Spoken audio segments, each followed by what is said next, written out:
Did you know that 5 out of 7 sea turtle species that exist in the world live in Brazil? Well, I didn't. But today I'm in Vitória in Brazil to visit Projeto Tamar and to interview Rafael. He is an expert on sea turtles and he's going to tell me more about them, what is threatening the sea turtles and what Tamar is doing to preserve them. So if you also want to learn more about sea turtles, follow me on this exciting journey into their world.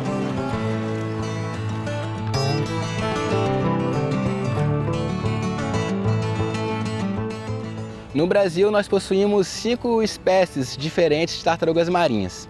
A grande maioria dessas espécies está ameaçada de extinção. Hoje estamos aqui no Centro de Visitantes da Fundação Projeto Tamar, em Vitória. Nosso estado ele é o único estado de todo o litoral brasileiro que possui a desova das 5 espécies. A tartaruga gigante, que é a Dermocheles coriácea, a tartaruga verde, que é a Chelonia midas, a tartaruga cabeçuda, Careta careta, a tartaruga oliva, Lepidocheles olivaceae, e a tartaruga de pente, que é a Eretimocheles imbricata. As tartarugas marinhas, elas desempenham um papel fundamental no ecossistema marinho. Existe um termo aqui no Brasil que é chamado fofofauna, né, que são espécies carismáticas que, através da proteção dela e das áreas que elas habitam, a gente acaba protegendo uma variedade enorme de espécies que sobrevivem da tartaruga ou do mesmo ambiente que ela está, também chamado de espécie bandeira. Então, através dessa questão da espécie bandeira, a gente consegue ter essa proteção de outras espécies, né? Existem muitos táxons assim, de espécies que vivem associados à tartaruga ou até internamente à tartaruga. Outra questão clara também é a proteção que a tartaruga dá a pequenas espécies de peixes. Então, assim, os peixes costumam até seguir as tartarugas porque encontram nela proteção. Por exemplo, nenhum predador vai querer comer aquele peixe que está com a tartaruga se a tartaruga daquele tamanho está próxima dela. Então, são relações ecológicas que as tartarugas desempenham com algumas espécies. As tartarugas têm um papel fundamental também por ser uma das poucas espécies marinhas que tem conexão com o ambiente terrestre também. Então, tudo aquilo que ela armazena de energia através da alimentação no mar, ela volta essa energia adquirida no mar para o ambiente terrestre no momento da desova. Então, como é um animal marinho, mas depende das praias para desovar, o fluxo de nutrientes entre ambiente marinho e terrestre é muito bem feito pelas tartarugas marinhas. Então, a partir dessa energia trocada entre diferentes habitats, né, outras espécies também se beneficiam. A própria vegetação das praias, que a gente chama aqui de vegetação de restinga, né? Então, com os ovos que não nasceram, eles vão se decompor ali e vai servir de nutriente para essa vegetação. Esses mesmos ovos que não nasceram vão se decompor, eles servem de nutriente para os decompositores que habitam a faixa de praia, né? Os próprios ovos, enquanto tem filhotes ou não, servem de alimento para alguns animais que vivem na praia, como por exemplo aqui no Brasil, o mão pelada, que é como se fosse um guaxinim, né? Alguns lagartos como o teiu, guruçás, que são pequenos caranguejos, né? São animais que vivem na praia e também aproveitam da tartaruga para sobreviver. As aves marinhas são predadores também comuns às tartarugas e elas se alimentam basicamente dos filhotes que nascem, né? Então, quando o filhote nasce, ele tem que percorrer até o mar e a partir do momento que o filhote chega ao mar também, ele tem que tentar nadar o mais rápido possível para chegar num ambiente de oceano aberto, porque ali na zona costeira, no litoral, estão muitos predadores. As principais ameaças à sobrevivência das tartarugas marinhas continua sendo a ação desordenada do homem, né? É muito curioso de observar que ao longo dessas 4 décadas de atuação do Projeto Tamar, essas ameaças elas foram mudando um pouco, à medida que a sociedade também vai mudando, né? Então, lá no início do Projeto Tamar, no final da década de 70, início de 80, a atuação do Tamar, o início, ele é anterior à própria lei de crimes ambientais. Então, naquela época, a caça às tartarugas era legal, o consumo da carne era legal, o consumo dos ovos, se utilizavam as carapaças delas para fazer decorações em casa, até mesmo a construção de alguns utensílios de uso diário, como o pente. Né? A própria tartaruga de pente, esse nome comum dela vem desse uso que era feito do casco dela antigamente, porque o casco dela se diferencia das demais em questão de beleza, é realmente muito bonito. Aqui mesmo nos tanques nós temos 2 exemplares de tartaruga de pente. Então o casco se destaca pela beleza, então antigamente as pessoas caçavam para usar o casco. E aí faziam realmente pente de cabelo, armação de óculos, né, leques, colares, né, brincos, tudo era feito. O Tamar tem até um livro que conta a história do projeto, que tem uma figura muito emblemática, uma fotografia antiga, que era uma fábrica chamada A Pioneira, fábrica de tartarugas marinhas, especializada em joias de tartarugas marinhas. Então, para a gente observar que naquela época, como ainda era legal, a demanda existia tanto a ponto de ter fábricas especializadas em joias de tartarugas, né? Então era muito comum também de ver casas das pessoas com esses cascos e o escudo do Flamengo desenhado, né? Era realmente itens decorativos. Inclusive o consumo de ovos era dito afrodisíaco, então tinha muita procura nos próprios quiosques à beira de praia, né? Geralmente esses ovos eles eram oferecidos até dentro da própria carapaça. A carapaça era o prato, os ovos estavam ali e as pessoas iam comendo, né? Então essas eram as principais ameaças na época que o Tamar surgiu. E basicamente esse uso antigo, né, esse uso das tartarugas pelos humanos antigamente, foi o que levou elas a esse risco de extinção atualmente. Né? Então as tartarugas marinhas, elas são animais que possuem vida sexual muito tardia, né? A tartaruga ela passa a se reproduzir em média a partir dos 20 a 30 anos. Então assim, um animal que geralmente nasce lá com 4, 5 centímetros, ele precisa fugir dos predadores, encontrar áreas de proteção, se alimentar, crescer, esperar 20 anos para poder voltar à praia para ter os seus filhos, vamos assim dizer. Então a própria conservação com as tartarugas ela é um pouco lenta por conta dessa característica biológica do animal.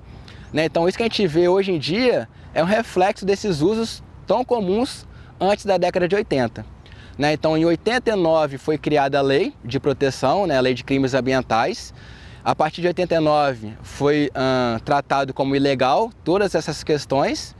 Então o governo deu esse primeiro passo, muito por conta das discussões internacionais que circundavam na época, né?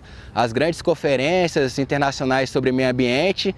O Brasil se tornou signatário de muitas convenções e com essa lei, muitos desses usos já foram diminuindo, né?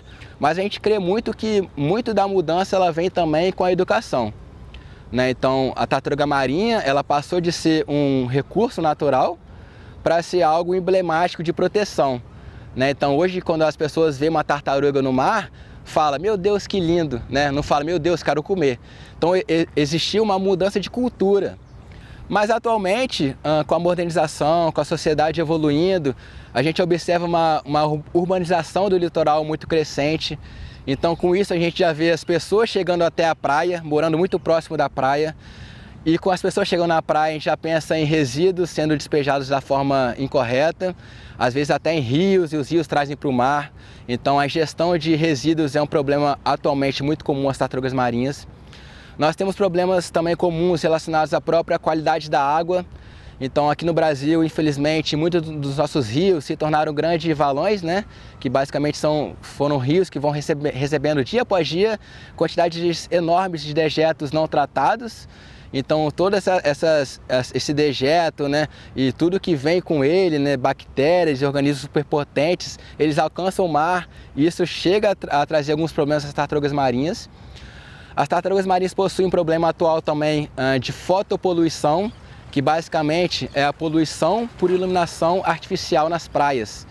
Então as tartarugas marinhas, elas são organismos fotossensíveis. Eles têm uma sensibilidade à luz muito forte. Então, se a gente às vezes fica com o olho fechado na luz, as tartarugas sentem muito mais isso. A gente até conversa com os visitantes a seguinte questão. O ovo da tartaruga, quando a fêmea coloca na areia, ele fica lá, incubado pela temperatura da areia, de 1 mês e meio a 2. E aí o filhote nasce. Ele leva de 3 a 4 dias para subir do fundo do ninho até a superfície da areia. Né? Então está lá tentando entender o que está acontecendo, mas pela sua evolução já sabe que tem que subir. Agora subiu. Como ele sabe onde está o mar e onde está uma vegetação ou onde está um calçadão, um quiosque, né? um hotel, uma casa? Como é que ele sabe? Pela luz natural. Então, por ser fotossensível, a luz da lua brilhando no mar chama a atenção do filhote e por mais que ele nasça assim, nessa direção do continente, o brilho da luz natural ele vai virar, vai ver aquele brilho e vai dirigir ao mar. né? E até em noites nubladas ou de lua nova, por exemplo, que não tem muito a luminosidade lunar, né? Eles seguiam pelo clarear das ondas que quebram, das espumas das ondas. Por ser tão sensível, eles conseguem chegar nesse nível de sensibilidade e vão até o mar. O problema é quando os homens chegaram na praia, colocaram suas casas, seus quiosques, seus hotéis e colocaram junto a isso os postes, as luzes. Então hoje em dia uma questão muito forte relacionada também à sobrevivência das tartarugas é a fotopoluição. Um filhote que nasce aqui e ao invés de ser atraído pela luz natural, ele é atraído pela luz artificial. Então ele pode ir para a restinga e ficar muito tempo perdido na vegetação e aí aumenta a probabilidade de predação daquele animal. Ou ele pode ficar alguns dias tentando encontrar o mar com o sol agindo sobre ele e ele pode morrer desidratado, né? Alguns momentos eles alcançam a ciclovia, o calçadão, a rodovia, são atropelados. Então, infelizmente, é um problema muito comum aqui no nosso litoral do Brasil. Então, esses três grandes problemas, acho que atualmente são os principais, assim. O tamar, ele está presente em 22 localidades no Brasil, né? E essas localidades, elas são todas localizadas nas áreas prioritárias para a conservação das tartarugas marinhas. Então, ao longo dessas 4 décadas de atuação do tamar, mas deixar muito claro também de atuação da sociedade, né? Esse espaço aqui, como o nosso em Vitória, o tamar também possui outros 5 no Brasil, né, que são esses centros de visitantes. Eles foram construídos com esse intuito mesmo, de receber as pessoas e compartilhar com elas essa responsabilidade, que é nós como sociedade, né, sermos responsáveis pela existência de um animal. Por mais que o governo tenha criado lá em 89 a Lei de Crimes Ambientais, uma lei proibicionista por si só criada, ela pode não gerar os resultados com que ela foi criada. Se não tiver fiscalização, monitoramento, pesquisa. E tirando a parte da fiscalização, que a gente não fiscaliza, o monitoramento, a pesquisa é a gente que faz. Então quem estaria fazendo? Será que o governo brasileiro estaria fazendo? Eu vejo com muita dificuldade, assim, eu não conseguiria ver o governo atuando. Talvez ficaria uma coisa bem aberta, talvez as pessoas antigamente continuariam caçando, pescando, comendo os ovos. E talvez a conservação delas estaria fadada ao fracasso. Né? Aqui no Brasil, o governo federal ele possui uma lista nacional de espécies ameaçadas e nessa lista as espécies são ameaçadas em diferentes categorias. Ou seja, tem espécies mais ameaçadas do que outras, mas quase todas ameaçadas. Essa lista foi revisada, das 5 espécies, 4 delas tiveram uma redução da categoria. A única que não teve essa redução, e todas essas reduções são motivos de muito orgulho e alegria para nós, que basicamente a gente foi instituído para recuperar as populações de tartarugas marinhas no Brasil. Então, nosso objetivo é que todas elas saem dessa lista de espécies ameaçadas, né? A única que infelizmente não saiu e permanece criticamente em perigo, que é o grau mais alto de ameaça, é a tartaruga de couro, também chamada tartaruga gigante. A gente trabalha para as tartarugas marinhas e isso me dá muito orgulho. Né, saber que não tem ninguém lucrando com o nosso esforço, com o meu esforço, mas basicamente garantir a sobrevivência desses animais incríveis é o que nos motiva, é o que nos traz energia e é o que nos faz trabalhar muito em conjunto por aqui. Então eu espero que você tenha sentido essa energia bem positiva que o nosso espaço traz, porque é um trabalho feito com muito amor, com muito carinho e muita dedicação.